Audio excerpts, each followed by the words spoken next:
মুখ ঢাইতে পারবো আমরা। এই তুই কেমন পুরুষ রে? তোর জন্ম থেকে আমরা পাপ করছি? না, তোমরা কেউ কোনো পাপ করো নাই। পুরুষ হয়ে জন্ম নেওয়াটাই আমার আজন্মের পাপ ছিল। তবে এই দেশে আমার মতো পাপীর সংখ্যা হাজারে হাজারে, লাখে লাখে।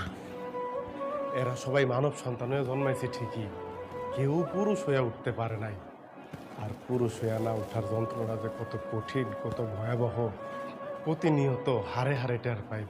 কারণ পুরুষের সাফল্যের ভাগ সবাই নিল, ব্যর্থতার ভাগ তো কেউ নিতে চায় না। কারণ সবাই মনে করে পুরুষ জন্মগ্রহণ করছে পরিবারের অন্যান্য সদস্যদের চাহিদা মেটানোর জন্য। অনেকে ভুলেই যায় পুরুষ নামক মানুষটার মধ্যেও একটা মন আছে, একটা হৃদয় আছে, হৃৎপিণ্ড নামক একটা বস্তু আছে।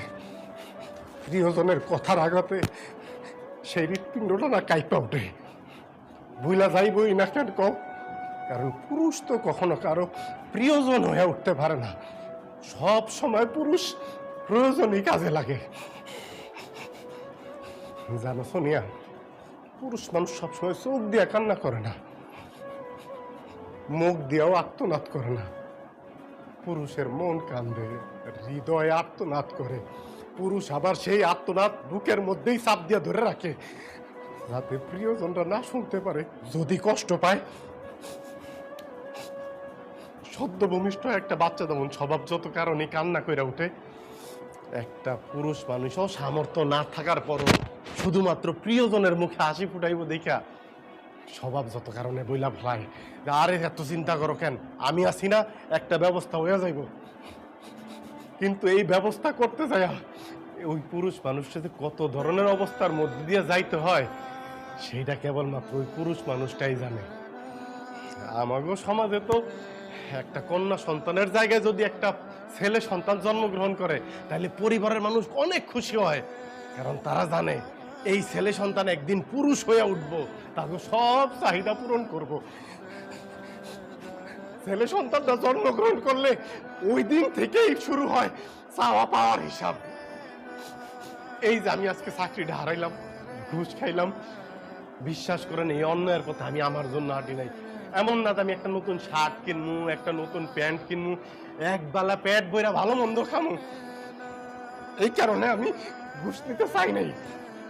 ঘুষ নিয়েছিলাম যদি তোমার মুখে একটু হাসি ফুটাইতে পারি, যদি তোমার চাহিদা পূরণ করতে পারি সোনিয়া। অন্তত দিন শেষে অমানবিক পরিশ্রম করার পর বাড়িতে আইসা তোমাকে হাসি মুখটা তো দেখতে পারবো। তোমরা তো আমার লাগে আর খারাপ ব্যবহার করবা না। আমি না পারি নাই, আমি ব্যর্থ হয়েছি। অনেক পুরুষ এরকম পারে না, না পাইরা তারা মৃত্যুর আলিঙ্গন করে, পরম শান্তিতে ঘুমায়, কেউ কেউ উন্মাদ হয়ে যায়। যাই হোক, একটা ব্যর্থ পুরুষের কথা আর কত শুনবা। আব্বা, তোমাকে পায়ে ধরি আব্বা। সোনিয়া, তোমার কাছে আমার শেষ রিকোয়েস্ট, তোমরা এই বাড়ি ছেড়ে যাইও না। তোমরা কেন যাইবা? ব্যর্থ তো আমি, এই বাড়ি ছেড়ে আমি চলে যাইতেছি মৃত্যুর মিছিলে, অথবা পৃথিবীর উন্মাদ পাগলদের নামের তালিকায় কোন একদিন হয়তো আমার নামও যোগ হইব। হোক, তোমরা তো ভালো থাকবা। তোমরা ভালো থাকলো আমি পাগল উন্মাদ হয়ে ভালো থাকবো। আমারও তোমরা মাফ করে দিও।